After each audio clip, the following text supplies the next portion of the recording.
कराने हेची करा नरका घोरा का जाता दया मध्ये नारायण शुद्ध पुण्य ते एक शरणागता देव राखे शरणागता देव राखे ये रावाखे विघ्नांचे दया मध्ये नारायण शुद्ध पुण्य ते एक तुका म्हणे लीन व्हावे तुका म्हणे लीन व्हावे कळे भावे वर्मते दया मध्ये नारायण शुद्ध पुण्य ते एक पांडुरंगा करू पांडुरंगा करू पांडुरंगा करू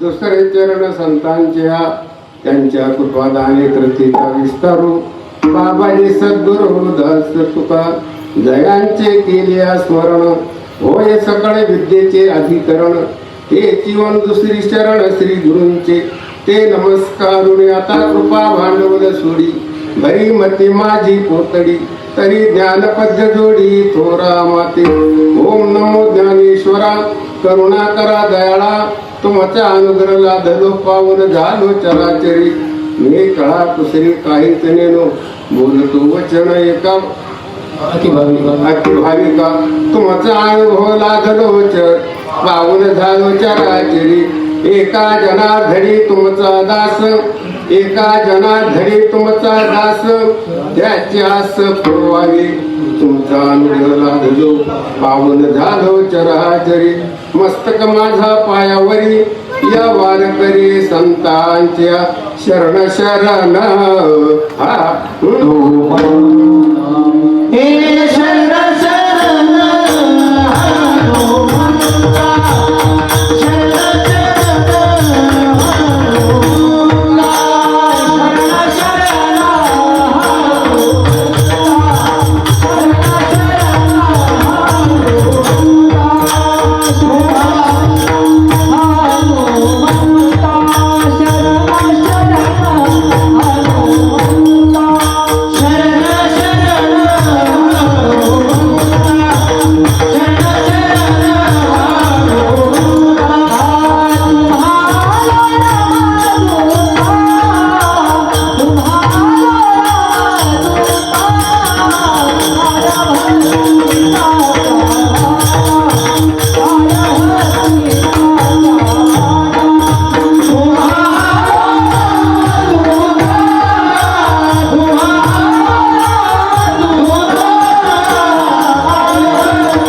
करता घेतलेला अभंग देहूचे सुप्रसिद्ध साधू जगदनंदिनी जगद्गुरु श्रीमंत श्री तुकोबरा यांचा 4 चरणाचा आणि उपदेशपर प्रकरणातला अभंग आहे. विठ्ठला अभंगाचा सरळ सरळ अर्थ असा, पहिल्या चरणात तुकोबराय म्हणतात, करणे ते हेची करा, नरका घोरा का जाता. करायचं तर तुम्ही जे चांगले तेच करा, नरकाला विनाकारण का जाता. आणि चांगलं कोणतं करायचं ते ध्रुवपदात सांगितलं का ज्याच्यामध्ये नारायणाची वस्ती आहे ते करा, आणि तेच फक्त एक शुद्ध पुण्य आहे.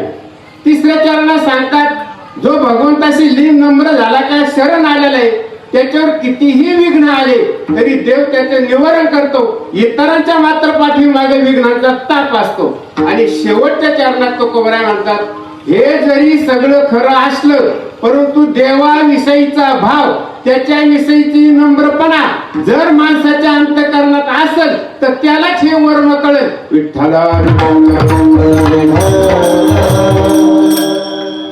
आपला हा चाललेला अखंड हरिनाम सप्ताह कुलटवस्ती खातगाव आणि त्यातली 4थ्या दिवसाची सेवा प्रकाश शेठ किंवा त्यांचे मित्रमंडळ कुलटवाडी ग्रामस्थ यांच्यातर्फे आली, याबद्दल त्यांचं अभिनंदन करतो. विठ्ठला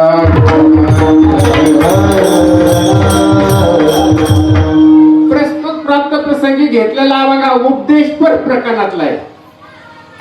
तुकोबराय सर्व तमाम जनतेला उपदेश करतात. वास्तविक पाहता मी ही उपदेश परत अभंग घेतलाय, पण उपदेश करण्याच्या लायकीचा मी नाही. कित्येक वेळा राव दबा म्हणून जाते. कीर्तनकार हा फक्त अनुवाद करतो, तो कीर्तन करण्याच्या लायकीचा नसतो. तो काय करतो, फक्त अभंगाचा अनुवाद करतो. विठ्ठल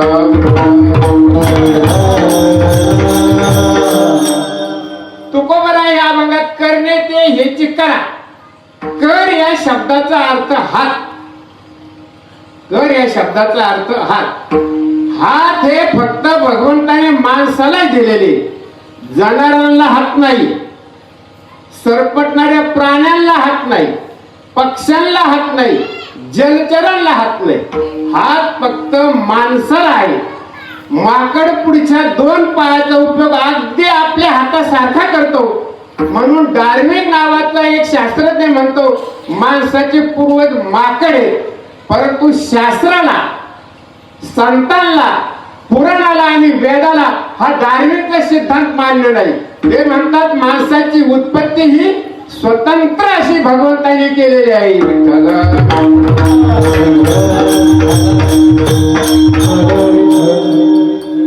हत्ती आपल्या सोंडेचा उपयोग हातासारखा करतो, परंतु तो हात नाही, म्हणून त्याला हाती असं म्हणतात.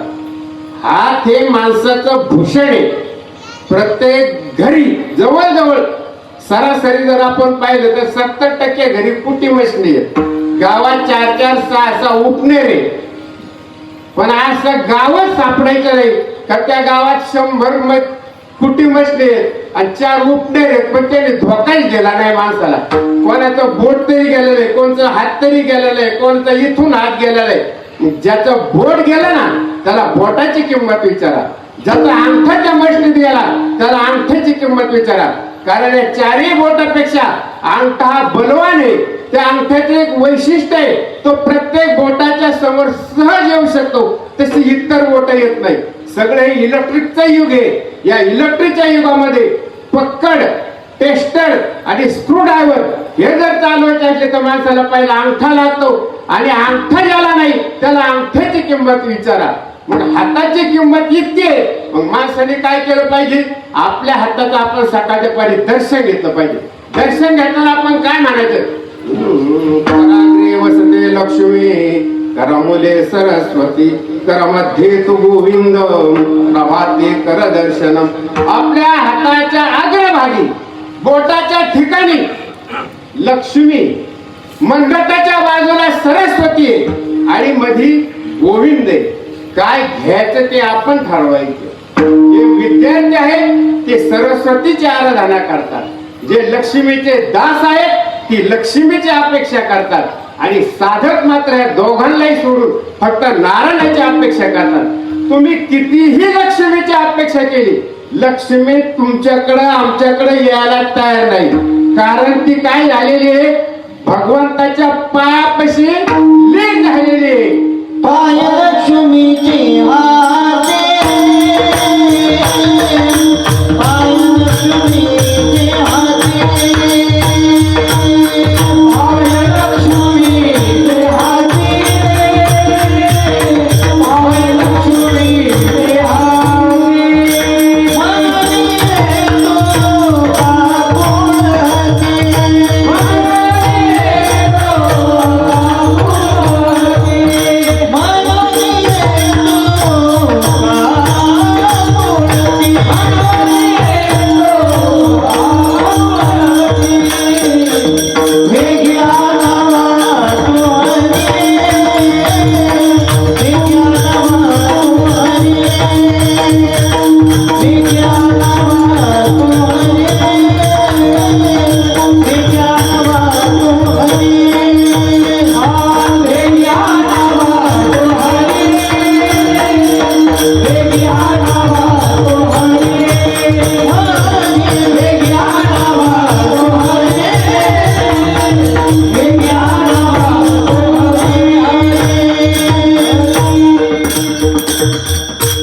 पूर्वीच्या काळी सत्यव्रत नावाचा एक सत्यानं चालणारा राजा होता. आणि एक दिवस रात्री त्याच्या पुढे एक दिव्य पुरुष आला आणि तो राजन, पुष्कळ दिवस तुमच्या वर्ष राज्यात राहिलो, आता मला जायचंय. राजा म्हणला जा. त्याचं नाव होतं यश. राजाने यशाला सांगितलं जा. नंतर एक दिव्य स्त्री आली, ती राजा पुढे उभी राहिली दुसऱ्या दिवशी. ते म्हणजे राजन, मी पुष्कळ वर्ष तुझ्या इथं राहिले, आता मी चालले, मी लक्ष्मी. राजा म्हणला जा, मला लक्ष्मीची गरज नाही, यशाची गरज नाही. मग तिसऱ्या दिवशी सत्य आलं त्याच्या पुढं आणि सत्य म्हणलं राजन, आता मी बरेच दिवस आपल्या राज्यात राहिला, आता मी चाललो. राजा म्हणला मी तुला जाऊ देणार नाही, माझ्याकडून जर पुढे खोटं झालं असलं तर तू जा, पण मी जर सत्य व्रत राजा आहे ते व्रत चालवतो, तुला जाता येणार नाही. सत्य माग फिरलं, आपाप लक्ष्मी आणि ते यश पाठीमाग आलं. तसं तुम्ही सरस्वतीची आणि लक्ष्मीची आराधना करू नका, तुम्ही फक्त नारायणाची आराधना करा. नारायणाची जर आराधना केली तर लक्ष्मी बी आणि सरस्वती ही आपल्या घरी येत असते.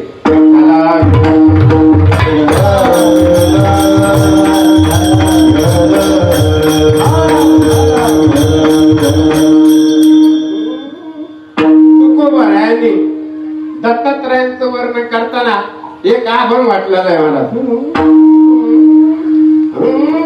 पाणी पात्र दिगंबेरा, पाणी पात्र दिगंबेरा,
हाताला 3 शब्द दिलेले, पाणी, हस्त आणि कर. वास्तविक पाहता 3ही शब्दांचा अर्थ एकच आहे, हात. पण ते 3 शब्द वेगवेगळ्या अर्थाने कसे वापरले. श्लेष अलंकाराचं एक उदाहरण आहे. सुमनाने पूजिले शंकरास, सुमनाने पूजिले शंकरास, सुमनाने पूजिले शंकरास. तिन्ही या पंक्तीमध्ये एकच शब्द आहे. काय? सुमनाने पूजिले शंकरास. पण तीनही शब्दाचे अर्थ तीन आहेत. पहिलं सुमनाने पूजिले शंकरास या शब्दाचा अर्थ असा, सुमन नावाच्या मुलीनं येऊन शंकराची पूजा केली. दुसऱ्या सुमनाने पूजिले शंकरास, सुमन म्हणजे चांगलं मन, चांगल्या मनानं येऊन कोणीतरी शंकराची पूजा केली. आणि तिसऱ्या सुमनाने पूजिले शंकरास, सुमन म्हणजे फुल. फुलाला अनेक समानार्थी शब्द आहेत, त्यापैकी फुल आहे त्यातला शब्द आहे. आणि त्या फुलाने काय केलेली? शंकराची पूजा केली. तसं पाणी, हस्त आणि कर तीनही शब्दांचा अर्थ हातच. पण ते तीन शब्द तीन वेळा कसे वापरलेले? पाणी हा शब्द त्यांनी घेण्यासाठी वापरलेला आहे. आपल्याला घ्यायचं असलं ना हक्काचं, त्याच्यासाठी तुकोबरायांनी पाणी हा शब्द वापरलेला आहे. आपण नोकरी करतो ना, मग आपल्याला पगार घेण्याचा अधिकार आहे. आपण रोजंदारी करतो ना, आठवड्याला आपली मजुरी घेण्याचा आपल्याला अधिकार आहे. आपण व्यापार करतो ना, मग व्यापाराचा होणारा रितसर नफा घेण्याचे आपण अधिकारी आहोत. आपण शेतकरी आहोत, शेतीतलं धान्य विकलं म्हणजे ते बिल घेण्याचा आपल्याला अधिकार आहे. फक्त एवढेच आहे, तुकोबराय म्हणतात घ्या पण रितसर घ्या. दुसरा शब्द आहे हात. हात हा शब्द देण्यासाठी. काहीतरी द्या. सप्ताह चाललंय द्या, गावात कृतकार्य चाललंय द्या, मंदिराचं काम चाललंय द्या. शास्त्र तर असं सांगता, गुरुजी पंढरी जाऊ एका तेल्याच्या घरी उतरायचो, तेवढी तिथे नागपूरच्या भागातला म्हातारा जातो, तो आम्ही चौथाईत काढून देतो. आणि खरं शास्त्र आहे का आपल्या उत्पन्नीचा 10% रक्कम जर आपण परमार्थात घातली तर 90% संपत्तीचं सांभाळ करायचं काम त्या भगवंताचं आहे. तुम्हाला पाहायची सुद्धा गरज नाही. पण माणसाकडून हे होत नाही. पण माणसाने कमीत कमी काहीतरी आपण दिलंच पाहिजे. परंतु द्या हा शब्द काही काहींच्या शब्दकोशातच नाही. त्यांना द्या हा शब्द आवडणारच नाही. मेले तरी द्या हा शब्द ते घेणार नाही. एक माणूस असा रस्त्याने चालला तर रस्त्याच्या बाजूला खड्डा होता, तो खड्ड्यात पडला. आता पडल्यावर तो खड्डा थोडा उंच असल्यामुळे त्याला असं वर काही येता येणार. मग तो असा थांबून म्हणतो, हो रस्त्याने कोणी चाललंय का? हो चालला असला तर मला वर घ्या, मी तर खड्ड्यात आहे. असं तो थांबून म्हणायचा. ते एका प्रवाशाने ऐकलं. तो प्रवासी त्या खड्ड्याजवळ गेला. अरे अरे अरे म्हणलं हा माणूस काढ द्या, म्हणला हात द्या, हात द्या, मी तुम्हाला वर घेतो. हात द्या म्हणलं, त्याने हात माग केले. अहो तुम्ही मला बोलावलंय ना, का कोण चालला असलं वाटेल तरी या आणि मला खड्ड्यातून बाहेर घ्या. अहो तुम्ही हात द्या ना.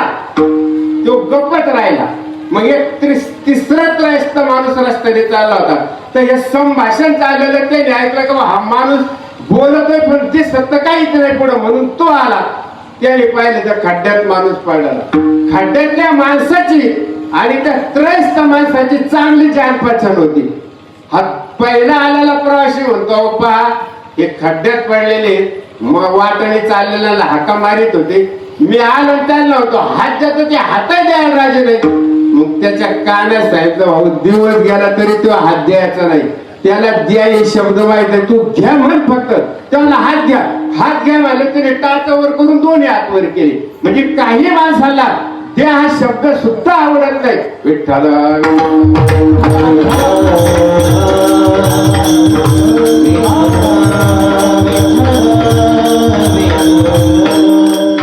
आणि आता राहिला कर.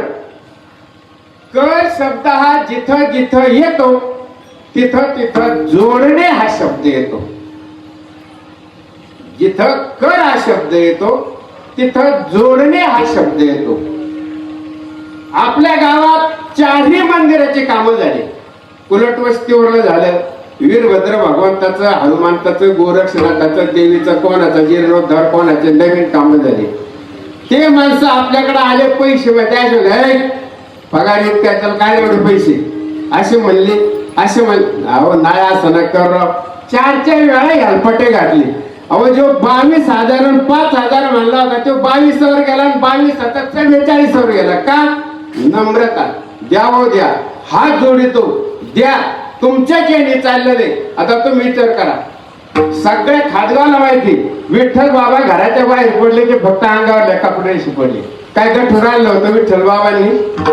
एवढा मोठा मध बांधला. खासगावकरांना किती वेळा म्हणायचे सावकार तुम्हाला, बाबांना किती वेळा म्हणायचे विठ्ठल बाबा, अरे द्या बाबा हो, 10,000 तुम्हाला खोली, अरे 10,000 तुम्हाला पिशे नाही ठेवून द्यायचे एवढ्या दिंडीच्या कोणी, तुम्हाला मी खोली देतो. का बाबांनी दम दिला आपल्याला? आज टाकलेलं ज्यांचे कीर्तन इंगोले महाराज काय इमारती चाललेले आहेत एका चढी एक. असे कित्येक लोक आहेत. कशाचे जीवावर येते? गाडगे बाबाजवळ काय होतं? पत्र्याचा तांब्या होता का पाणी प्यायला? गाडग्यातच आमटी, गाडग्यातच भाजी, गाडग्यातच पिठलं, गाडग्यातच वरण. कोणाची चव कोणला नाही. आणि खायला पराळ. आणि भिक्षा मागे गेलेले एखादा जर म्हणला तरला बाण जाड जोड माणूस तर सरपंच फोड देतो तुला भाकरी. आण बाबा कुराड. खपा खप सरपंच फोडायचं आणि तो भाकरी आणायला गेला का कुराड टेकायची पळून जायचं. आज गाडगे बाबाला पाणी प्यायला पत्र्याचा तांब्या नव्हता. गाडगे बाबांचे मठ आहेत, गाडगे बाबांचे घाट आहेत. अहो आपले हे विनोबा भावे उघडायचं माणूस आणि धोतर गुडघे इतकं. त्याने भूदान यज्ञ चालवलं. आमच्या गावात सुद्धा एका माणसाने, आता आपण बालताते बसले ना, यांच्या वडिलांनी भूदान यज्ञामध्ये विनोबा भावेला जमीन दिली काही. आता विचार करा, आपल्या भागात थोडी आहे, पण कर्नाटक भागामध्ये विनोबा भावेने हजारो एकर जमीन कमावली. अहो द्या, आपलेच बांधव उपाशी मारत आहेत. अहो काम नाही म्हणून तसेच बसत आहेत. त्याला 10 गुंठे जमीन दिली तरी काहीतरी पिकवतील. शेवटी कर शब्द जिथं येतो तिथं जोडणे हा शब्द येतो.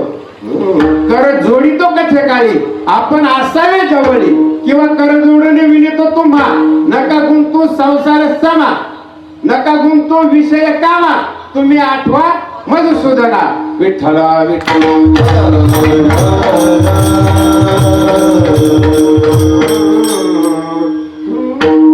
विनवितो सकळा जना,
आपल्याला 3 शक्ती दिलेल्या आहेत. पहिली आहे ज्ञान शक्ती, दुसरी आहे इच्छा शक्ती आणि तिसरी आहे क्रिया शक्ती. आणि आपलं ठरलेलं आहे का कोणत्या वयात काय करायचं. ज्या वयात जे ते केलं तर ठीक, नाही केलं तर मग माणसाला पश्चाताप येतो. सुभाषितकार सांगतात, प्रथमेनार्जितो विद्या, द्वितीयेनार्जितो धनम, तृतीयेनार्जितो जितो पुण्यम, चतुर्थम किं करिष्यसि. सुभाषितकार म्हणतात, पहिल्या 25 वर्षात विद्या कमा, दुसऱ्या 25 वर्षात धन कमवा, तिसऱ्या 25 वर्षात पुण्य साठा करा. आणि जर हे 3 टप्प्यात 3 नाही केलं तर 4थ्या टप्प्यात फक्त बोलणंच खावं लागेल. काय केलंय आमच्या म्हाताऱ्याने आमच्या करता, याच्यापेक्षा दुसरं भेटायचं नाही. बरं जे ते वयात जे तेच केलं पाहिजे. आता समजा मी जर अडाणी असं समजा, आणि मी जर उद्या आलो ना शाळेत, म्हणलं माझं नाव घ्यायचं, इथले जे शिक्षक शिक्षिका आहेत ते काय म्हणतील, अजून शासनाने 78 वर्षाच्या मुलाला इथं परवानगी दिलेली नाही, तुम्ही तिकडे काजीच्या शाळेत जा म्हणतात, तिकडे घेतील तुम्हाला, इथं नाही घ्यायचे, मराठी शाळेत नाही. मग ज्या त्या वयाचे ते केलं पाहिजे. पहिल्या 25 वर्षात आपण शिक्षणच घेतलं पाहिजे. शिक्षण पुरं केलं तर दुसऱ्या 25 वर्षामध्ये आपल्यावरची जबाबदारी, ती जबाबदारी पार पाडण्याकरता पैसाच कमावला पाहिजे. कष्टाने पण योग्य रीतीनं, दुसऱ्याला लुबाडून नाही, कष्टाने कमवा. आणि तिसऱ्या 25 वर्षात तुम्ही पुन्हा साठा करा. चौथ्या पारामध्ये 75 ते 100 म्हणजे 76 ते 100 हे याच्यामध्ये तुम्हाला काहीच करायची गरज नाही. विठ्ठला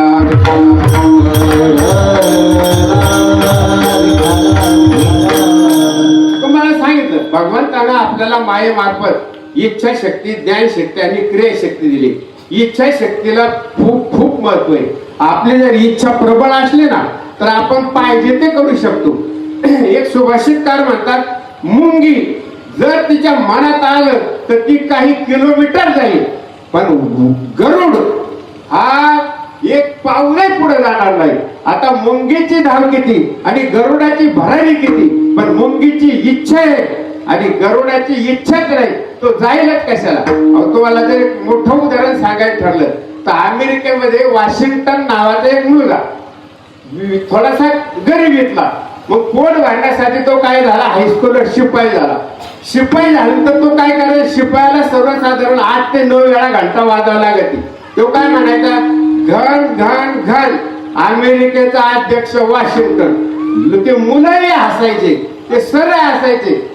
ते काही जरी झालं तर दिवसभर 9 वेळा तो का म्हणायचा, घन घन घन अमेरिकेचा अध्यक्ष वॉशिंग्टन. आणि पुढे त्याने तिथलं पूर्व प्राथमिक शिक्षण पूर्ण केलं. ते शिक्षण त्याचं पूर्ण झाल्यानंतर त्यांनी कॉलेजचं शिक्षण केलं, लॉ केलं, आणि लॉ केल्यानंतर तो खरंच अमेरिकेचा अध्यक्ष झाला. अध्यक्षच होऊन राहिला नाही तर जगातील, ज्यावेळी आम्ही 7वी 8वी 10वी 11वी होतो तोपर्यंत जगातलं 1 नंबरचं मोठं शहर वॉशिंग्टन, अमेरिकेची राजधानी, हे त्याच्या नावावर त्यांनी वसवलं गेलं.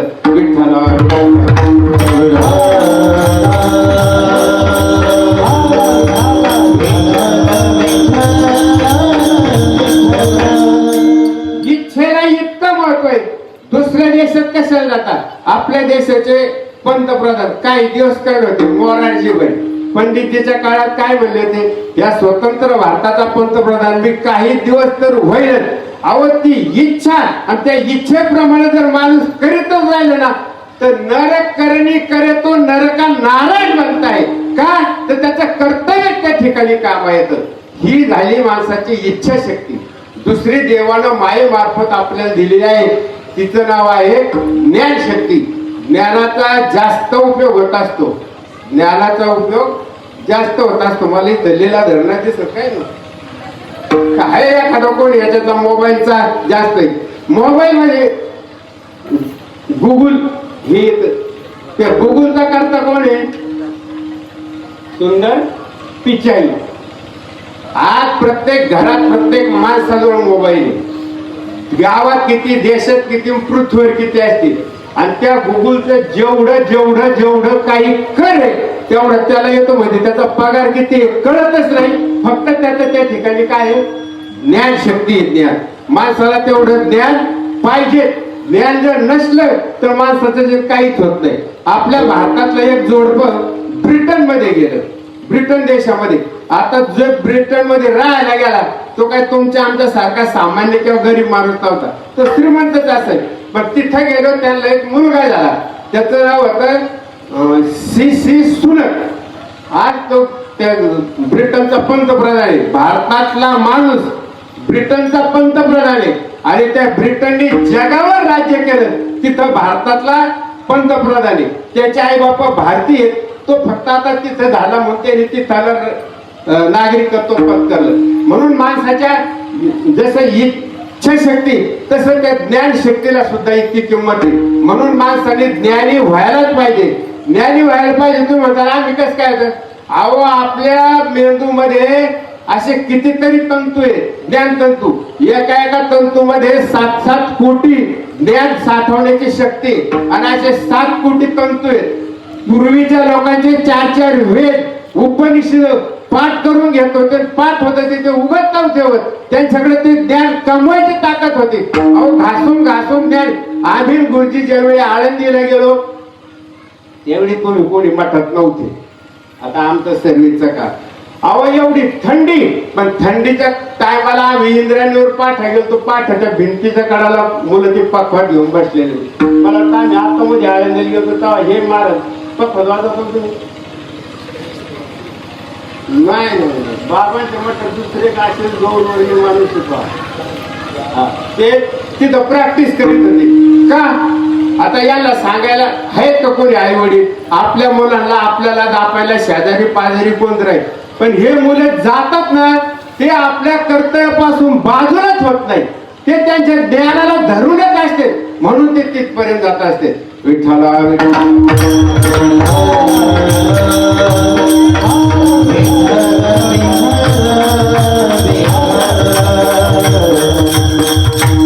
आणि राहिली आता क्रियाशक्ती. क्रियेला सुद्धा महत्व आहे. आता बहुतेक लोक शिकलेले आपल्या देशातच नाही, जगात कित्येक शास्त्रज्ञ होऊन गेले. त्यांनी शोध लावले आणि ते तसेच ठेवले. त्याचा त्यांनी उघडपणाच केला नाही, त्याच्यामुळे त्याचा काही उपयोगच झाला नाही. सातवाहन राजाच्या काळात गुणाढ्य नावाचा एक कवी होऊन गेला नाही. त्याच्या मला 10वीला का 11वीला काही श्लोक आले होते. ते गुणाढ्याने श्लोकाचं एक असं एवढा ग्रंथच तयार केला, पण त्यांनी शायनी नाही लिहिली. आपल्या शरीरातलं रक्त काढायचं आणि त्या रक्ताने ते लिहायचं. ते काय पत्र नव्हतं लिहायचं, ग्रंथ एवढा लिहायचं, स्वतःच्या रक्ता लिहायचा. आपण नाही एवढा प्रसिद्ध झाला का, क्रिया केली पण तशीच ठेवली. जो माणूस क्रिया करतो ती क्रिया लोकांना दाखवतो, प्रसिद्ध करून घेतो, त्याला प्रसिद्धी मिळते आणि त्याचा समाजाला उपयोग होतो. पण ज्यांनी पुष्कळ कार्य केलं पण ते तसंच झाकून ठेवलं, त्यांचं ते कार्य तसंच राहिलं गेलं. विठ्ठला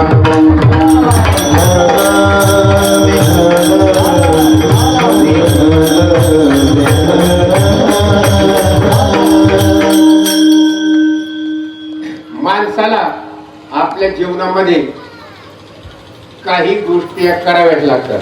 काही कर्म आपल्याला करायला दिलेले, नित्य कर्म, नैमित्तिक कर्म, काम्य कर्म, प्रायश्चित्त कर्म आणि निषिद्ध कर्म. हे 5 कर्म माणसाकडून झाले पाहिजे. पहिलं काय आहे,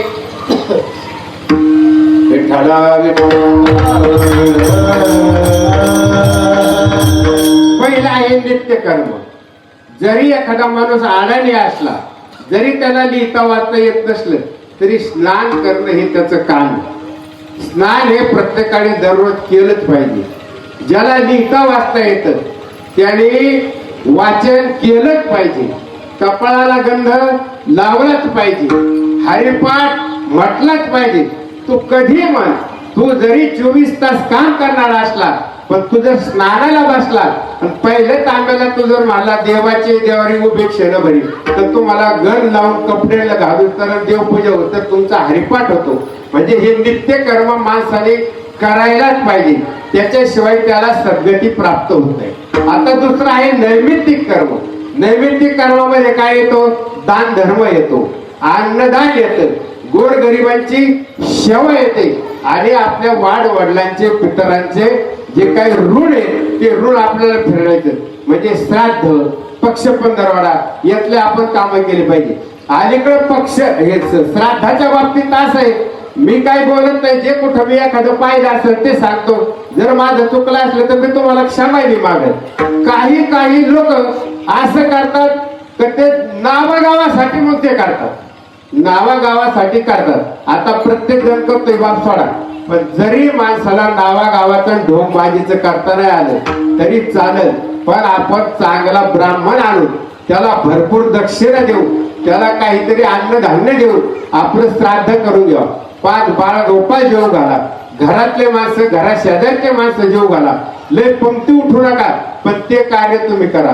दान धर्म करा, दक्षिणा करा, गोरगरिबांची सेवा करा. हे नित्य कर्म झालं. आता नैमित्तिक सांगितलं आणि आता काम्य कर्म. काम्य कर्म म्हणजे आपलं कर्तव्य.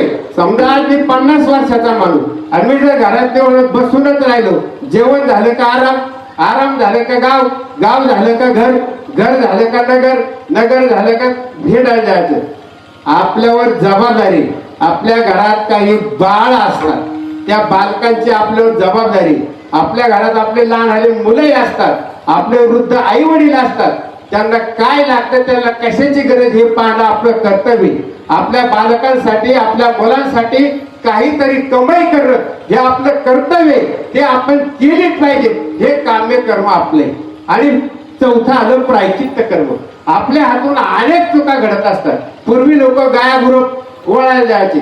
एखादी गाई किंवा शेळी तीनदा तीनदा मालाला यायला लागली, थिर थिर हाईक हाईक म्हणून म्हणून तो कंटाळा. मग या खंडावाला एखादा दगड घेतो, जोरात मारतो, तो नेमके शेळीच्या शेंगाच्या मध्ये, गाईच्या शेंगाच्या मध्ये पडला तर कित्येक वेळेस लोकांकडून जाणारे मेलेले आपण पाहतो. या गोष्टीचं आपण काय केलं पाहिजे, प्रायचित्त घेतलंच पाहिजे. आपण घर बांधतो, घर बांधताना अलीकडे पायल घ्यायला लागले 10-10 फूट. त्या पायलमध्ये बेटकुळे असतात, बेटकुळ्याचं कुटुंब असतं, खेकड असतात, कितीतरी जीवजंतू असतात. ज्या ठिकाणी आपल्याला जागा बांधायची त्या जागेच्या ठिकाणी वृक्ष असतात. कोणतेही असो, काटेरी असो, फुलझाड असो किंवा कशाचे असो, हे वृक्ष आपण तोडतो. ज्यावेळी आपली वास्तुशांती असते त्यावेळी जे अनेक 9 आकार चौर मारतात त्याच्यात हा एक असतो. जरी आपल्या घरात आपल्या आधी वास्तू नावाचा राक्षस येत असला तरीही त्याच्या बरोबर आपल्याकडून जे काम करताना पाप झाले ते पापाचं क्षालन करण्याकरता आपल्याला या गोष्टी कराव्या लागतात. आता तुम्हाला सांगतो, नित्य कर्म करायलाच पाहिजे. नैमित्तिक करणं करण्याची गरज आहे. काम्य कर्म करणं आपला हक्क आहे. प्रायचित्त कर्म पाप क्षालना करता केलं पाहिजे. पण जे काही शेवटचं कर्म आहे ना,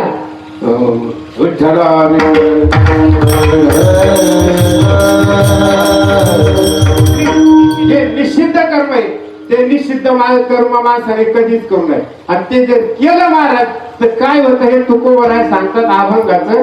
करणे ते हेची करा, करणे ते हेची करा,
करायचं ना तर चांगलं करा, विनाकारण वेगळं करून नरकाला जाऊ नका. आता नरकाला जाऊ नका म्हणजे आपल्याला हे तर माहिती पाहिजे का आपण नरकाला कशामुळे जातो. निवड तुम्ही सांगायचं तुम्ही ऐकायचं तर नरकाला जाण्याची 7 कारण आहे. त्या कारणाने माणूस काय होत असतो, नरकाला जात असतो. पहिलं कारण जे आहे तर मांसाहार केला म्हणजे तो माणूस नरकाला जातो. दुसरं, चोरी केली म्हणजे तो माणूस नरकालाच जातो. दारू प्याला म्हणजे तो माणूस नरकालाच जातो. वेश्यागमन केलं म्हणजे तो माणूस नरकालाच जातो. परस्त्री गमन केलं म्हणजे तो माणूस नरकालाच जातो. आणि शिकार केली म्हणजे तोही माणूस नरकाला जातो. आता या सगळ्यांचा विस्तार करण्यापेक्षा फक्त आपण एका गोष्टीचा विचार करू का शिकारीमुळं मोठमोठ्या राजावर कसे प्रसंग आले. याच्या 3 राजावर शिकारीमुळे प्रसंग आले. आता राजा लोक ज्यावेळी शिकारी जायचे त्यावेळी ते मी शिकारी चाललो नसं म्हणत, ते म्हणजे मी मृगयाला चाललो. मृगया म्हणजे शिकारीला मी चालवले. तर दशरथ राजा रात्री झोपला असता ब्राह्मी मुहूर्त त्याला एक स्वप्न पडलं. त्याच्या हातून 2 पुरुष आणि 1 स्त्री मारली गेली. आणि हे मारले गेल्यानंतर त्याने सकाळीच उठलं. आपले धर्मगुरुजी वशिष्ठ त्यांना सांगितलं का बरे गुरु महाराज मला रात्री अशा प्रकारचं स्वप्न पडलं. वशिष्ठांनी सांगितलं राजन तुला पडलेलं स्वप्न तुझा पडलेल्या स्वप्नाचा टाइम हा जर पाहिला तर हे तुझ्या हाताने निश्चित घडणारच आहे. 2 महिला आणि 1 पुरुष हा निश्चित मरणारच आहे. 2 पुरुष आणि 1 महिला मरणारच आहे. मग म्हणले काय असं कर ज्या अर्थी तुझ्या हातून हे मरणारच आहे पण माणसं मारण्यापेक्षा तू जनावर मार. तू रानात जा 1 मादी आणि 2 नर मार. निदान पापाचं जे मोठं गठुड आहे ते थोडं लहान तरी होईल असं त्यांना सांगितलं. मग दशरथ राजा शिकारीला गेला. शिकारीला गेल्यानंतर सगळ्यांना माहिती त्याला शिकार मिळाली नाही. पण आता एवढं मोठं पुढं आपल्या पुढं हे येऊन उभं राहिले भूत त्याला निवारण करण्यासाठी मला रात्रीचं तर पाण्यावर येतील का नाही जाणार. आणि मग त्या ठिकाणी ते शॉपर आल्यावर आपण मारू म्हणून तो झाडीत बसला. त्या पाण्याचा झाडीचा गुडगुड आवाज आला. त्याने बाण मारला. श्रावण बाळाला लागला. श्रावण बाळ आहे म्हणजे जे आपल्या नशिबात लिहिलंय ते कधी चुकत नाही. मग त्या श्रावणाला मेल्यानंतर तो गेला पाणी घेऊन त्याच्या आई बापाला. पण त्याच्या आई बापाला त्या राजाने सगळे आज्ञा जरी सांगितले इतकं तुम्हाला सगळं माहिती पण त्याने शाप दिला भाऊ आम्ही आता श्रावण म्हणतात आमचा जीव सोडू. तू सुद्धा तुझ्या पोराचं नाव घेता राम राम म्हणतात तू जीव सोडते. आणि तीच गत काय झाली दशरथ राजाला झाली. पंडू राजाची सुद्धा तीच भांडणं झाली. पंडू राजा शिकारीला गेला असताना तिकडं मृगया करता करता त्याला एक काळवीट आणि एक हरिण परंतु ते कदंब ऋषी होता आणि त्या कदंब ऋषीची पत्नी होती. पण त्याला वाटलं इथं गवताचे हरिण ते त्याने बाण मारला. त्या ऋषीने ते याच पाडस काळविटाचं रूप पालटलं आणि ब्राह्मणाचं रूप घेतलं. सांगितलं राजा मी ज्या अवस्थेत आलोय ना त्या अवस्थेत आलो तुम्हाला बाण मारला ना आता तू त्या स्थितीला ज्यावेळी जाशील त्यावेळी तू मरणच पावशील. आणि तीच गत झाली. गांधारी पाण्याला गेली त्यांनी फक्त हात लावला. हात लावल्यावर पंडू राजा तिथं मेला. परीक्षिती राजाची सुद्धा तीच गत झाली.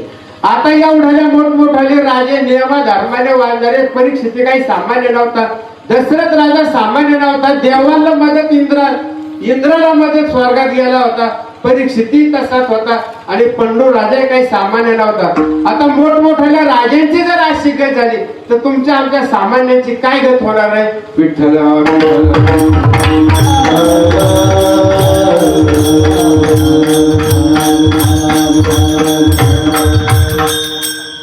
मग नरक म्हणजे काय.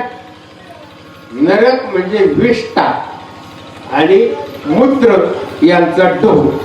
आता प्रत्येक गावात प्रत्येक घरात सामुदायिक वैयक्तिक टॉयलेट झाले संडास झाले त्याच्यावर भीती नाही. पण मग लहानपणापासून पाहतो मला आई बरोबर जर बँडाला जायचं ठरलं तर देवळाच्या पाठीमागून जावं लागायचं. नाही तर मराठी शाळेच्या पाठीमागून जावं लागायचं.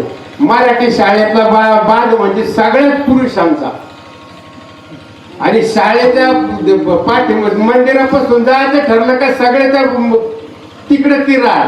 हाडकेच्या कोपऱ्यात जायचं ठरलं तरी अहो आता इथं शाळेत जाणारे पोर आणले ते सांगते सातुती वाडी उत्तरमुखी पण हा रोडच्या ह्या बाजूला सगळी राहण्यात राहायची कोणी सांगेल.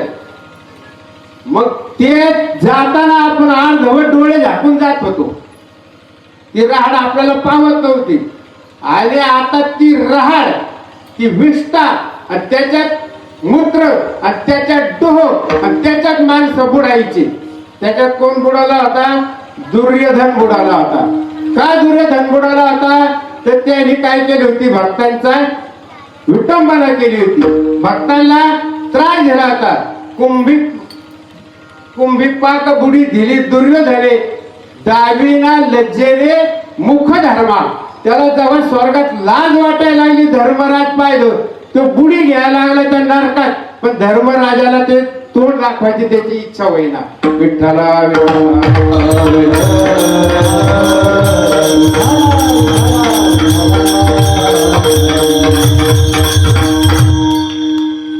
माणसाला कातरण्याकरता भगवंताने आधुनिक 2 कात्र्या निर्माण केलेल्या आहेत. कनक आणि कांता यांची ज्यांना अभिलाषा आहे ते एक नरकाला जातात. पण समाजामध्ये पहा काय काय माणसं लय उलटे असतात. अगदी उलट म्हणजे उलट, त्याला सोयीची बाबच माहित नाही. सोयीची बाब माहित नाही म्हणजे एक माणसाचं आपला घरी लग्न बिग्न झालं पण त्याची पत्नी त्याच्यासोबत नेहमी उलटीच वागायची. हजार म्हणला ना आपण आता पंढरपूरला जाऊ नाही महाबळेश्वरला जायचं बरं ठीक. ते जर म्हणला ना उद्या 2 मित्र येणार आहेत त्यांना जेवण अजिबात नाही मला माहेरला जायचंय कोणाला आणायचं नाही. शिवाय एक म्हणला का ती 2 म्हणणारच. ऐकायचं पार बरं ते काय 1 दिवस आहे का वर्ष 2 वर्ष पार वना झालं होते वाळवून गेलं. मग त्याने त्याच्या मित्राची गाठ पडली. म्हणलं काय एवढा चांगला माणूस तू काय खराब झाला खातो का नाही काही. अरे म्हणलं मस्त खातो पण अंगीच लागाना ना. म्हणलं का अहो सगळंच उलट आहे घरात. अरे म्हणलं लई उलट आहे तर सोपं करून घे ना. आणि म्हणलं करू कसं ते तरी सांग. म्हणलं काय नाही तू काय कर तुला जे करायचंय ना त्याच्या विरुद्ध बोल. म्हणलं यावा नदीला भलताच पूर चाललाय आणि पक्ष 15 वाढतोय बापाचे पक्ष झाले का. अरे म्हणलं उद्याचे जा म्हणला तिला म्हणा उद्या बापाचे पक्ष घालायचे नाही तू गेलाच घरी. म्हणला बा तू काही म्हणशील पण ते चालायचं नाही. उद्या माझ्या बापाचे पक्ष पण मी अजिबात घालणार नाही. पक्षच घालावं लागतील म्हणली. आणि यो कार झाले 100 माणसं जेवायला घेऊन या. बरं म्हणलं आण सामान आणले स्वयंपाक केला. म्हणलं बा पाऊस लई चालला तुला सर्दी होईल. हा नैवेद्य घेऊन गंगेला जायचं तर मीच जाणार. अजिबात मी जाऊन यायची नाही. मीच जाणार तुमच्या वडिलाचं नैवेद्य घेऊन. सीतामाईने नाही सासऱ्याचं वर्ष श्राद्ध केलं का तिथं श्राद्ध मला जायचं. मला नको जाऊ पाऊस आहे आजारी पण मी आजारी पडे तरी चालेल पण मीच जाणार. यातला नाही बरं म्हणलं एकतर माझा आई पाण्यात तरी शिरू नको निदान. मला लय पाणी चाललंय ते म्हणली हे मला सांगायचं नाही. मी नैवेद्य घेऊन चालले पाण्यात शिरल्याशिवाय राहणार नाही. गेली अशी पाण्याच्या मध्ये शिरली. मध्ये शिरल्यावर ती वाहत गेली. आता वाहत गेल्यानंतर 1-2 तास झाल्यावर हा पाणी वसरल्यावर नदीच्या कडाला आला. आता नदीच्या कडाला काय पाणी वसरलं म्हणजे लोक जे काही ते एकलव्य समाजाचे लोक आहेत ते मासे पाण्याच्या उलट्या दिशेने वाहत असते. मग बाजूला शेतात तिकडे तिकडे ते पाण्यात बरोबर गेले की ते मासे घरात जाते. तर हा नदीच्या उगमाग चालत राहिला. तर ओळखीचा माणूस जाता हे कुठं चालला इकडे. अरे म्हणला माझी बाई पाण्यात वाहून गेली आणि मी तिला बघतोय तेव्हा चाललंय वर वर वर वर. म्हणला तू शहाण आहे का तो डोकं पिचारले. म्हणलं काय झाले. अरे म्हणला पाण्याने वाहून ती खाली गेली तू वर बघतो. अरे म्हणला ती उलटीच होती ती वरच गेली असेल. विठ्ठला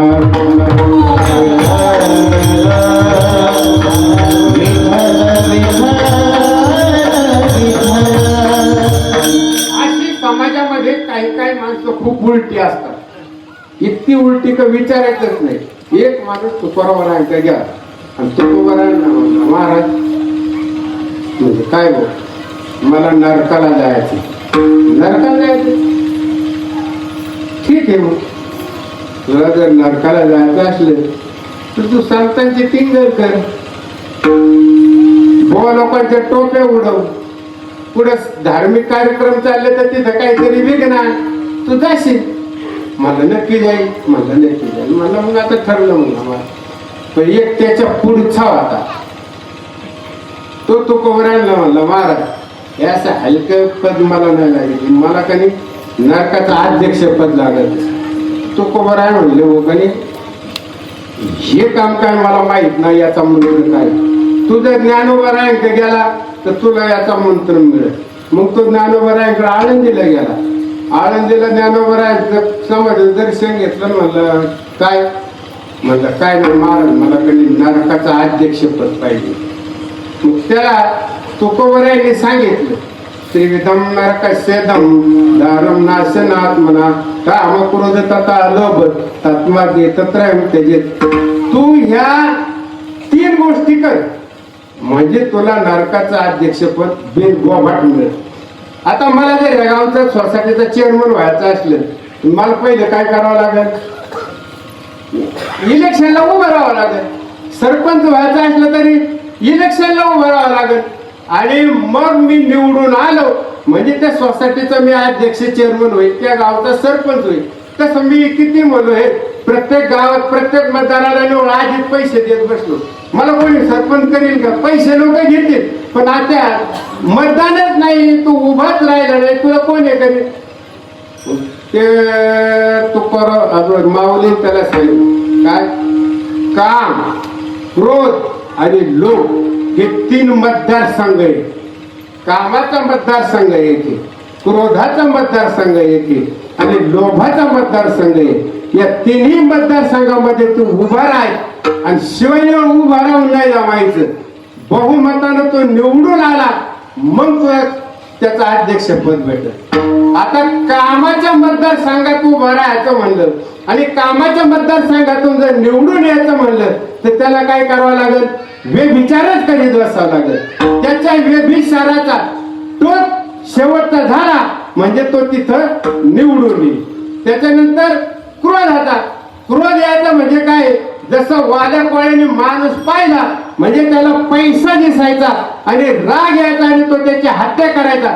म्हणून प्रत्येक कीर्तनकार असो किंवा कोणी असो जर त्याला काही जास्त पापाचं उदाहरण द्यायचं ठरलं तर टोकाचं उदाहरण म्हणून वाल्या कोळ्याचं ते देतो. म्हणून तुला आता जर क्रोधाच्या याच्यात उभं राहायचं असलं तर माणूस दिसला का कापायचा, माणूस दिसला का कापायचा.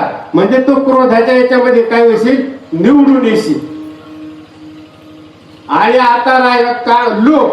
आता तुला लोभाच्या मतदारसंघात उभं राहायचं ना, लोभाच्या मतदारसंघात तुला जेवढे जेवढे सामुदायिक कामं येतील त्याचा सगळा भ्रष्टाचारच कर. काम करायचंच नाही, फक्त मान मान्यता आणायचे, सगळे पैसे तुझ्याजवळ ठेवायचे. या 3ही याच्यात तू निवडून आला तर मग तू काय होशील? अध्यक्षपद होशील.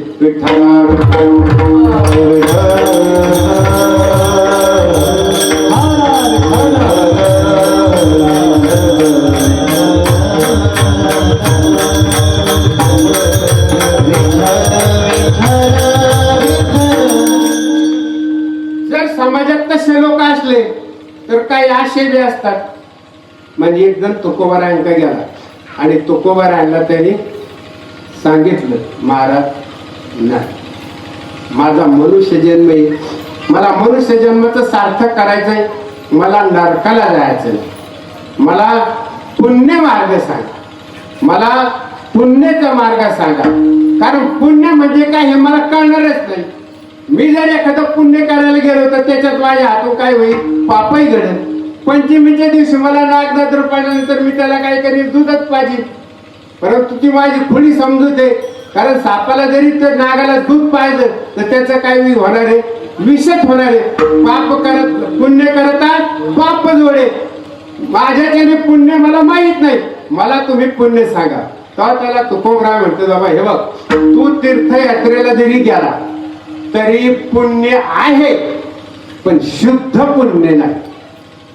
तू दान धर्म जरी केला तर दान धर्मात पुण्य आहे परंतु ते सुद्धा शुद्ध पुण्य नाही.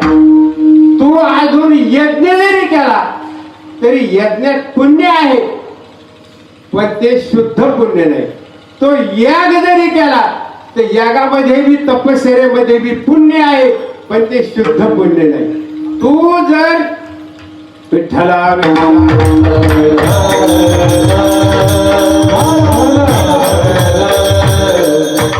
या पुण्याच्या जोरावर तू स्वर्गाचं सुख भोगशील, तू स्वर्गाला जाशील. पण या पुण्याच्या जोरावर तुला साधू लोकांची किंवा देवांची भेट व्हायची. देवाची आणि साधूची जर भेट घ्यायची ठरली तर त्याच्यासाठी शुद्ध पुण्य लागतं. मग शुद्ध पुण्य कशात आहे? हे तुकोबराच्या साधकाला सांगतात. हा बघा. हे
जयामध्ये नारायण शुद्ध पुण्य ते एक.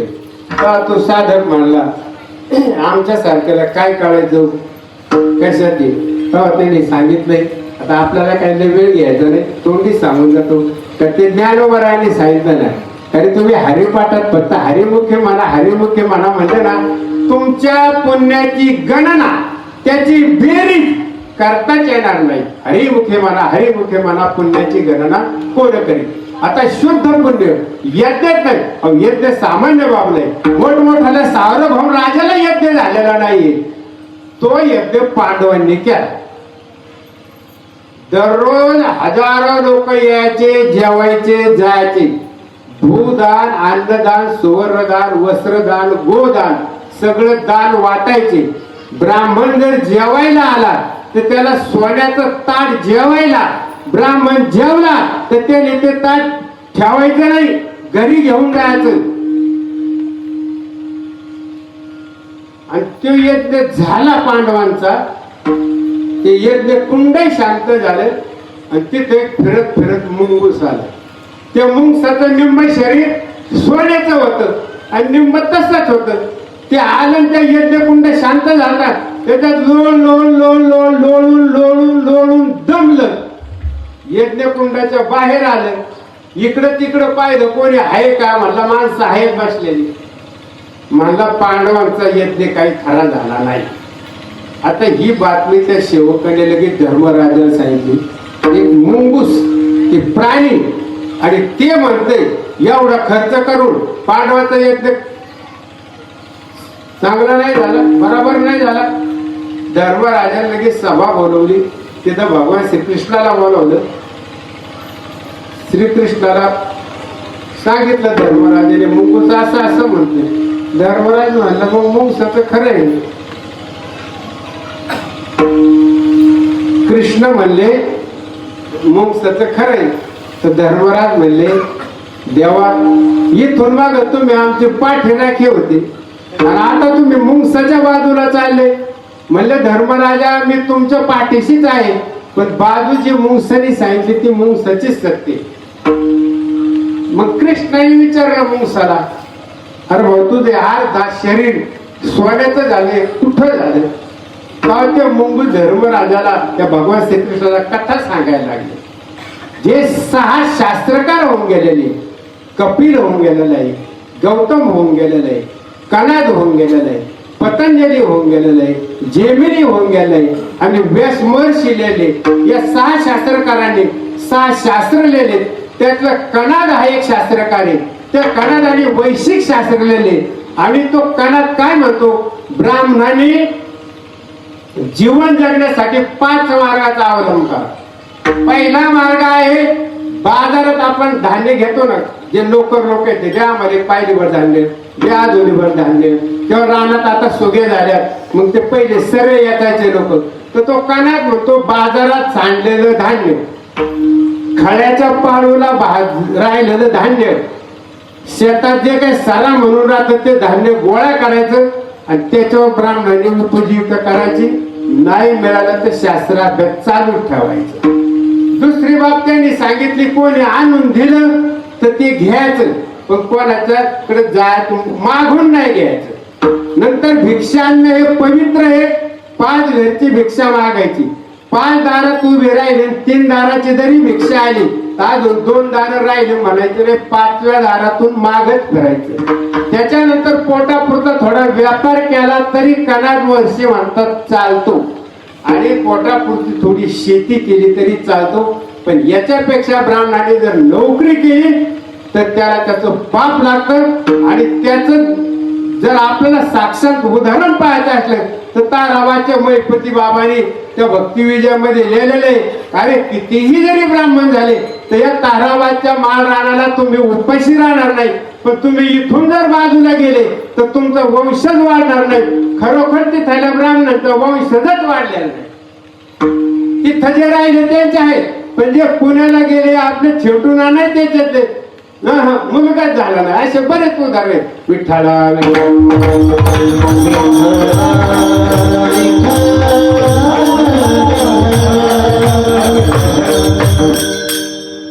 मग त्या कणादाला दुष्काळ पडला. त्यावेळी त्या कणादाला 2 महिने अन्नच मिळाले.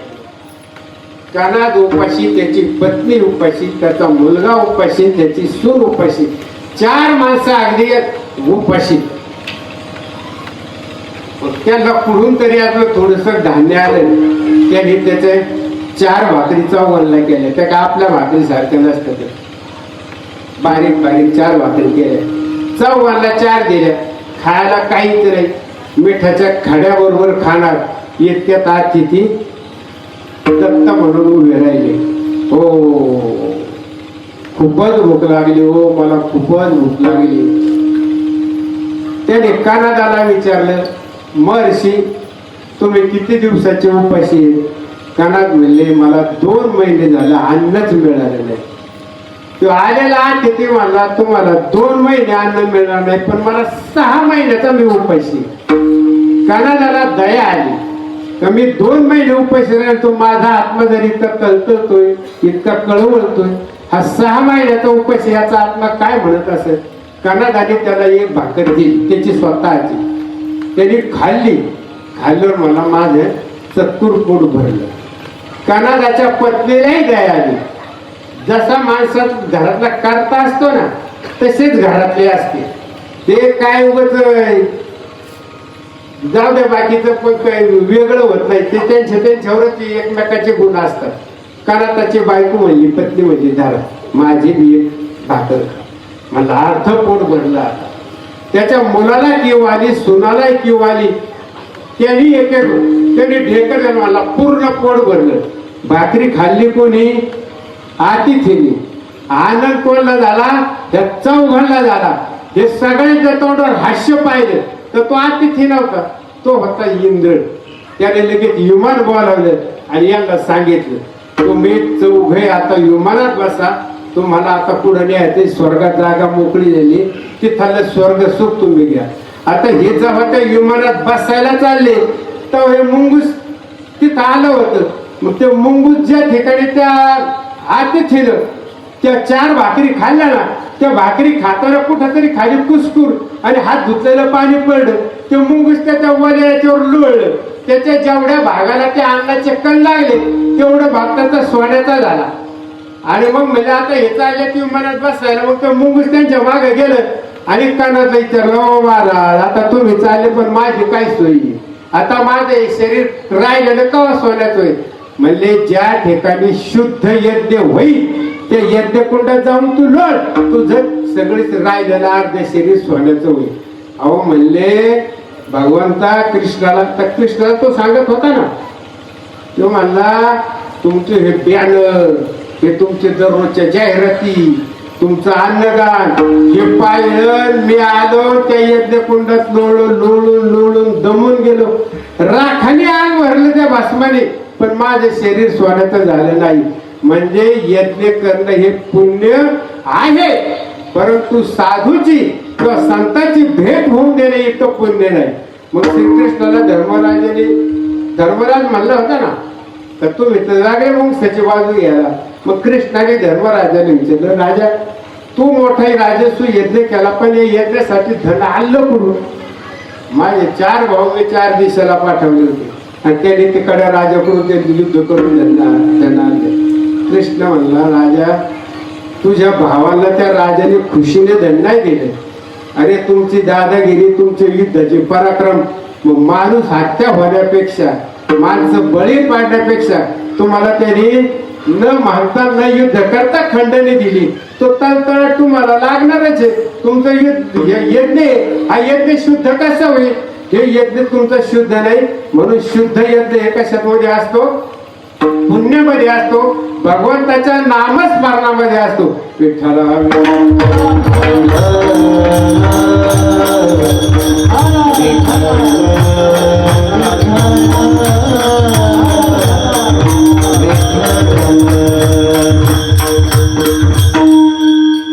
म्हणून माणसानं काय केलं पाहिजे?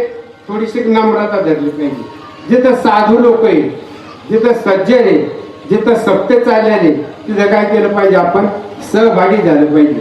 त्यांना आपल्याला जी मदत करता येईल ती आपण मदत केलीच पाहिजे. म्हणजे देव काय होत असतो?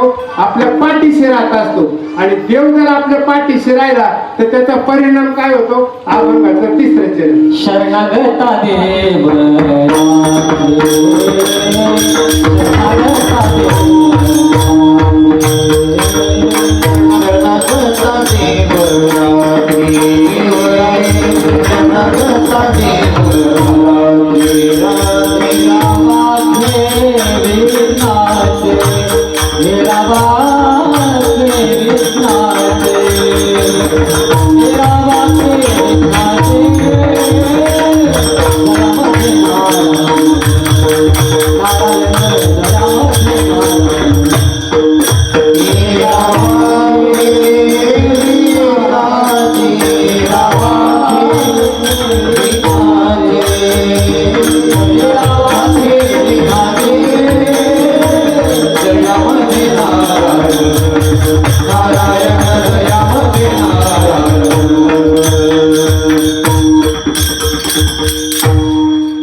बोलायचं.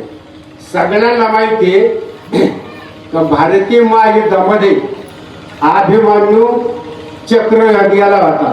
अर्जुन इकडं युद्ध करीत होता. त्या अभिमन्यूला चक्रव्यूहात आत जाण्याची माहिती होती, पण बाहेर येण्याची माहिती नव्हती. आणि त्या ठिकाणी जयद्रथानं अनेक लोकांनी त्या शत्रू पक्षाने त्याला घायल केलं आणि त्या अभिमन्यू खाली पडला आणि जयद्रथानं त्या अभिमन्यूच्या डोक्यात लाथ मारली. अभिमन्यूला मारण्याचं काही वाटत नव्हतं, पण आपल्याला आपल्या शत्रूने मस्तकावर लाथ मारावी हे शल्य त्याला वाईट वाटत होतं, दुःख देत होतं. आणि ही बातमी अर्जुनाला कळाली. अर्जुनाला कळाल्याबरोबर अर्जुन तिथे आला. अर्जुनानं अभिमन्यूचं मुंडकं आपल्या मांडीवर घेतलं आणि त्याच्याशी बोलू लागला. त्यावेळी फक्त अभिमन्यू म्हणला, मला काही दुःख नाही मला मारण्याचं, फक्त मला त्या जयद्रथानं माझ्या डोक्यात लाथ मारली बेशुद्ध असताना याचं मला दुःख आहे. अर्जुनाने त्याच वेळी प्रतिज्ञा केली, उद्या अस्तमानाच्या मी जयद्रथाला मारीन, नाहीतर मी स्वतः अग्नी प्रवेश करीन. अशी प्रतिज्ञा केल्यावर दुर्योधनाने 100 पोते गुलाल उधळला. 100 पोते, याला आणायला पिशव्यात बेगा नाही, 100 पोते गुलाल उधळला. दुर्योधनाने 100 भाऊन त्यांची एक बहीण दुष्यला आणि ती दिली होती ह्या जयद्रथाला. आणि त्या जयद्रथाला उद्या मारणारच अशी अर्जुनाने प्रतिज्ञा केली होती. गुलाल कोण येऊ धाडला दुर्योधनाने का त्याला माहिती होतं उद्या 8-2 दिवस माणूस तर मारणारच मारणार म्हणजे मारणारच. जयद्रथाला अर्जुनाने मारलं काय म्हणलं वाक्यावर लक्ष आहे ना. जयद्रथाला अर्जुनाने युद्धात जरी मारलं तरी अर्जुन मारणारच आणि नाही जर जयद्रथ मिळाला तर त्याला अग्नी प्रवेश करावाच लागला तो करणारच. म्हणजे अर्जुन उद्या राहत नाही. दिल्लीच्या तख्तावर हस्तिनापुरावर कौरवांचा झेंडा फडकत म्हणून त्यांनी 100 पती गुलाल उधळला होता. हे लगेच युद्ध मिळवण्या करता बहिणी करता नातेवाईक करता नव्हतं राजगादी करता होतं. दुसरा दिवस उजेडला महाराज त्या दुर्योधन एवढा हुशार होता अशी सैन्य रचना केली होती का अर्जुन एका युद्धाशी जर लढायला लागला तर 2-2 तास लढल्याशिवाय अर्जुनाला पुढे जाऊ देणार नव्हते. असे योद्धे पुढे होते कोंबडीचे पिलं नव्हते उभे केले. त्याच्याही पुढे 2 महिने जेव्हा तो लढल तेव्हा जयद्रथ त्याच्या दृष्टीस पुढे त्याच्या समोरी अशी सैन्य रचना केली. युद्धाला सुरुवात झाली. तिसरा पार झाली. घोडे घामाघूम झाली. काय करावं आता देवरा ठिकाया मारी लोक त्या ठिकाणी काय केलं भगवंतानी अर्जुनाला सांगितलं अर्जुना अरे घोडे घामाले खरारा करायला पाहिजे पाणी द्यायला पाहिजे त्याला देवा जमायचं नाही. मला लांब जायचंय अजून जयद्रथापर्यंत जायचंय. मला जयद्रथाला मारायचे घोडे उभे करायचे नाही घोड्याला पाणी पाजायचं नाही खरारा करायचं नाही रथ उभा करायचा नाही रे अर्जुना असं कसं. सगळे लोक युद्धात काय झाले मग्न झाले. देवाने लगेच सुदर्शन चक्र सोडलं. सुदर्शन चक्र सोडल्यावर सगळा सूर्य झाकाळला. उथळ पाण्याला खळखळाट असतो ही म्हण आहे. या म्हणीचा एक अर्थ आहे जो हलकट माणूस आहे ना त्याला गर्वलय असतो. उथळ पाण्याला खळखळाट फार. अहो तो जयद्रथ इतक्या लांब होता ना अर्जुन अर्जुन अग्नी प्रवेश बरं तसा नाही आला. जसे डीजे पोर खांद्यावर घेतात ना ते नवर देवाला तसं ते जयद्रथ खांद्यावर आणि नाचत अर्जुनाच्या पुढं अर्जुन अग्नी प्रवेश. आता पुढे काय करता येते. दिवस महाळावलाय तुमच माझ्या पुढे येत बाबा पण आता वेळ गेली निघून काय करू. अर्जुनाने चित्ता पेटवली आणि चित्ता पेटवली अर्जुन आता त्या चित्तेत जाणार. त्यावेळी भगवंताने त्या सांगितलं अर्जुना थांब तू काय करतोस. अरे ज्यावेळी पतिव्रता स्त्री सती जाती त्यावेळी ती सगळे अलंकार शरीरावर घालती सगळे अलंकार परिधान करते आणि हसत हसत हसत चित्तेमध्ये उडी घेते. अरे तू धनुर्धारी आहे 1 नंबरचा योद्धा आहे. हातात धनुष्य घे त्या अग्नीला 3 वेढे घाल आणि सांग लोकांना मी का अग्नी प्रवेश करतोय. महाराज अर्जुनाला 3 येडे घातले धनुष्याला बाण लावला आणि तेवढ्यात भगवंताने सुदर्शन चक्र काढून घेतलं. समोर जयद्रथ होता धनुष्याला बाण लावलेला होता आणि कोणीच काही करीत नव्हतं काही करू शकतही नव्हतं. भगवंताने सांगितलं अर्जुना जयद्रथाला असा बाण मार तर त्याचा बाप यमुनेच्या कडेला डोळे झाकून संध्या करतोय त्याचं मुंडकं त्याच्या मांडीवर पडलं पाहिजे. विठ्ठला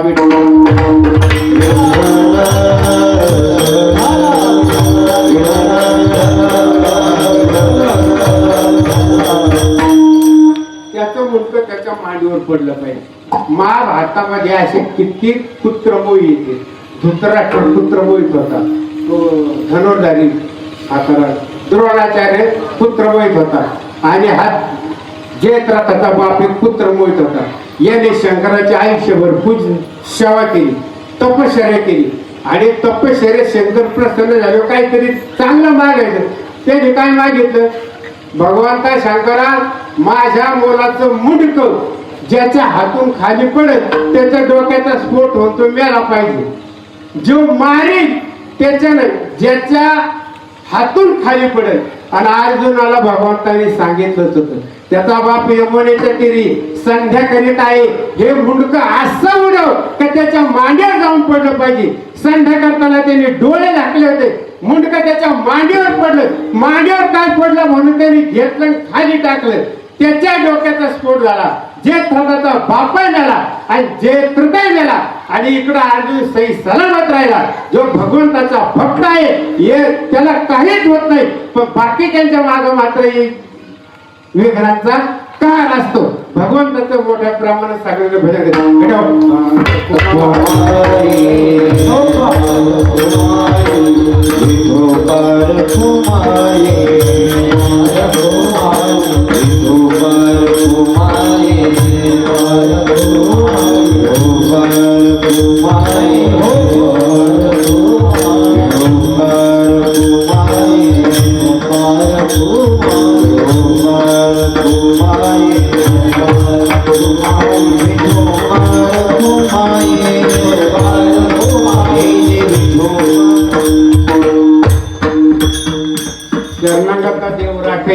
मित्रांचे तुका म्हणे न व्हावी कळे भाई वर्मही.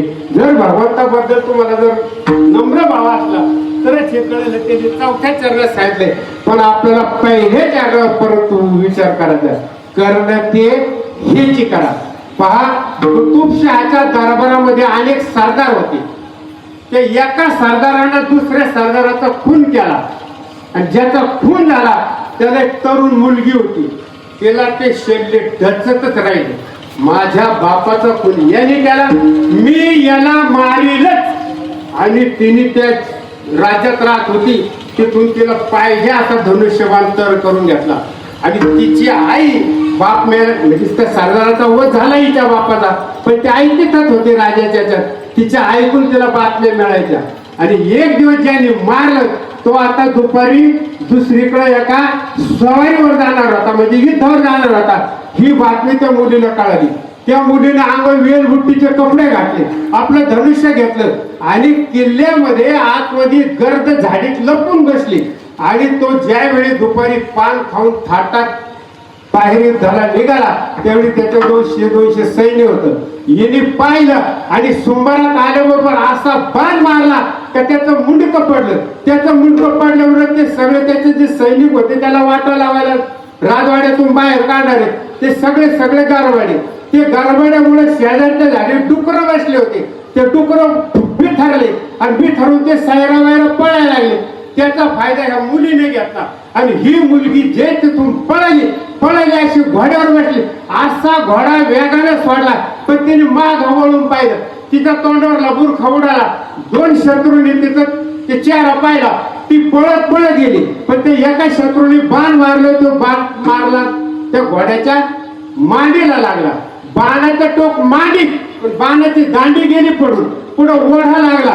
घोडा भरधावत असताना उभा राहिला, खडकावर खाली पडला आणि घोडा गतप्राण झाला. मुलीला प्रश्न पडला, आता काय करू? 200 गणी पाठीमागे मी एकटी. पलीकडच्या नदीच्या कडाला एक तरुण उभा होता. तो तरुण आला, ए क्षणातच विचार केला, हा एकटा आहे. हे 200 हा जरी ऍडमिट केला तर मी याच्याशी 2 हात करीन, पण 200ला काय करू? पळतच त्याच्याकडे गेली. त्याच्याकडे गेल्यावर तो पुढं आणि ती मुलगी पाठीमाग. असे करवंदीच्या त्याच्या जाळीतून ते शिरले. ते म्हणजे अरे हो काय अस्तमाना दिवस चाललाय, मोठा रस्ता सोडून दिला आणि अडचणी तो पुढे मला काढलं. तो म्हणलं येडेवाणी करू नको, तो रस्ता शत्रूला माहिती, शत्रू त्या रस्त्याने जातील, आपण अशा रस्त्याने जाणार आहे. शत्रू दिवसभर नाही 8 दिवस शिरले तरी आपण दिसणार नाही. रात्रभर चालत राहिले. निम्मी रात्र झाली. मुलगी म्हणजे बाबा मला भीती वाटली, अंधार पडलाय. खिशातून गोळकुटी काढली, झाडाची फांदी मोडी, फांदीला चिरगुटाची उळकुटी गुंडाळली, चरबीचं तेल काढत चकमकीने अग्नी तयार केला. तो अग्नीने ती जाळ केला. त्या जाळाच्या प्रकाशाने रातभर चालत राहिले. पहाटच्या पारी आपल्या मंदिरासारखं हनुमंतरायाचं मंदिर, खाली तळघर हे त्या माणसाला माहित होतं.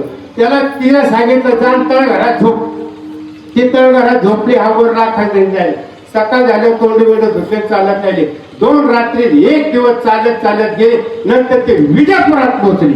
विजापुरात पोहोचले. तो जो माणूस होता त्याचं नाव होतं शिवनेत्र बर्जी नाईक आणि ही मुलगी विजापुरामध्ये छोट्या मंदिरासारख्या शेजारी 2 खोल्या, अगदी अंधारात. एका खोलीत ती मुलगी एका खोलीत आणि बहरजी नायकानं त्या विजापूर शहरामध्ये चप्पलला खेळे ठोकण्यापासून कापडाचे, किराणाचे, मसाल्याचे, सगळ्या दुकानाचे आपले लोकांचे दुकानं होते आणि ते सगळे कोण होते? हेर खात्याचेच लोक होते. काय चाललंय हे ते ओळखायचे. 2 महिने ती मुलगी आणि तो बहरजी नाही त्या खोलीत राहिले. 2 गजर 2 खोली.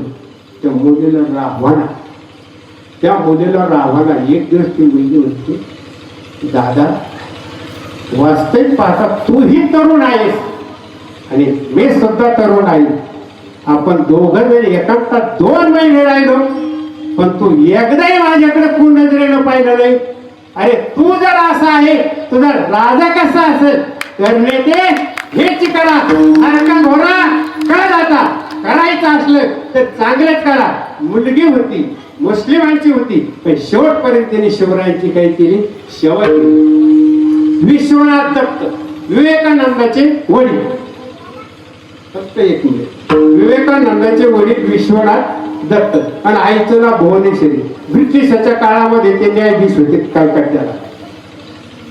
सुट्टीच्या दिवशी ते आपले गाडी घ्यायची 4 चाकी खऱ्या जागी. पण त्या दिवशी पत्नी म्हणली आपण दररोज आपल्या गाडीत जातो, आज आपण घोडा टांग्यात जाऊ. त्या सेवकाला सांगितलं, लगेच घोडा टांगा आला, हे बसले. आता हळेवाले टांग्यावाले लोक इतके विचित्र आहेत. आपण पाहतोय रस्त्याने काही चाललं ना, आपल्याला नायका काही घ्यायचा, हे काय आलं गड्या, ते काय नाही बडबड करतंय, आपल्याला काही त्याचं कळत नाही. तसे टांग्यावाले पहिले जर पाहिलं ना, आता टांग्यावाले पाहिलं नाही, ते टांग्यावाले काय करायचे, ते बगीला पुढं ती फळे असतात, ती येताची गाडी कट कट कट कट कट कट वाजायचे. हे दोघं पती पत्नी बसलेले आणि आज स्वामी विवेकानंद बाल असं लहान बाल ते बसलेले. ते मात्र टांगेवाल्याची मजा पगतीत गेले, फिरले, घरी आले, त्याचे पैसे दिले, टांगा निघून गेला. विवेकानंद जवळ ते घोडण टांगा दिसते तर ते वापू वापू वापू वापू बघायचं. आई बाप घरात गेले. परत विश्वनाथ दत्त आहे ये ना नंद्या, ये म्हणल्यावर ते पळत पळत गेलं आणि वडिलांच्या पायाला मिठी मारली. बाबा बाबा मी सुद्धा असाच टांगेवाला होणार. बाप आई कपाळाला हात मारला. अरे ब्रिटिशाच्या काळात मी न्यायाधीश आणि माझं पोरग टांग्यावाला व्हायचं. गेला घरात पत्नीकडे, बरी आवाज झाली टांग्याची. तर काय झालं, काय झालं, आता काय व्हायचं राहिले? अरे पोरं लहानपणी जे ठरवले, जे पोराचे पाय पाहिजे ते म्हणतोय मला असाच टांगेवाला व्हायचं. आईने जवळ घेतलं, बाळ बाळ, आणि त्यांच्या सभागृहात मोठा हलत्या हलत. तिथं अनेक प्रकारचे फोटो होते. त्या फोटोत एक फोटो असा होता, 4 घोडे रथाला जोडले होते. एका माणसाच्या हातात ते 2 होते, त्याच्या हातात लगाम होता, सोगा त्याच्या उपराचा खाली लोळत होता. पाठीमागे एक माणूस बसला होता आणि तो पुढचा माणूस माधव म्हणून त्याला काहीतरी सांगत होता. आई म्हणजे बाळ तुला टांगेवालाच व्हायचंय ना, तुला टांगेवालाच व्हायचं ना, असा टांगेवाला होय का जगाला तो उपदेश केला पाहिजे. त्याच विवेकानंदानं शिकागो धर्म परिषदेमध्ये हिंदू धर्म श्रेष्ठ आहे, माझी गीता श्रेष्ठ आहे आणि तोच हिंदू धर्माचा अभ्यास केले. त्याला करणे ते हिची करा, नरका घोरा का जातात, सगळं काय करायचं ते आपल्या हातात आहे. आपला हात जगन्नाथ, करणी करे तो नरका नारायण बन जात आहे. जिचे हाती पाळण्याची दोरी ती जगाचे उद्धरी. असे अनेक प्रसंग आहेत, परंतु आता ते सांगायला आपल्याला वेळ नाही. शेवटच्या चरणामध्ये तुकारामांनी काय सांगितलं होतं, तुका म्हणे लिहिणं व्हावे कळे भाई वर्म हे माणसाला कळल, पण ते वर्म लीन होण्याचं त्याला समजलं तर हे कळत. आपली झालेली सेवा हनुमंताच्या तुमच्या श्रोत्याच्या चरणी अर्पण करतो आणि सेवेला पूर्ण देतो.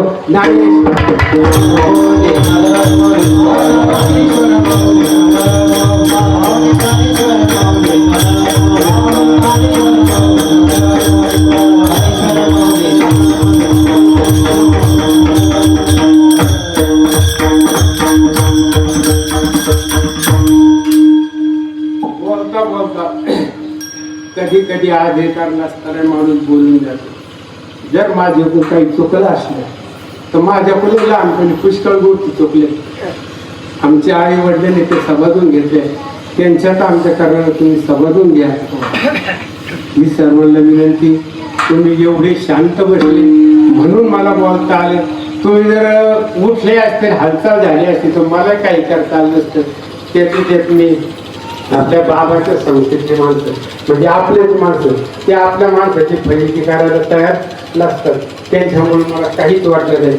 त्यांचे झालं, मेनेकर बाबांचे झाले, मग दोन मुली असतील, आपले पिशे पाटील असतील आणि तुम्ही श्रुती. बाबांचं वय नाही येण्याचं, पण बाबा दररोज येतात. त्यांचे सर्वांचे आभार मानतो आणि सेवेला पूर्णता जय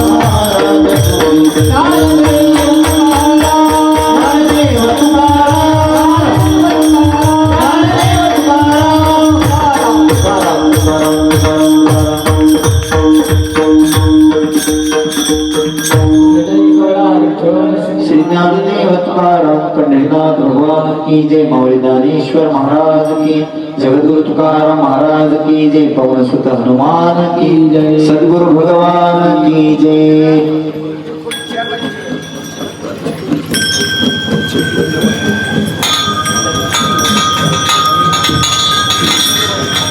सगळ्यांनी 2 मिनिट आपल्या जागेवर शांत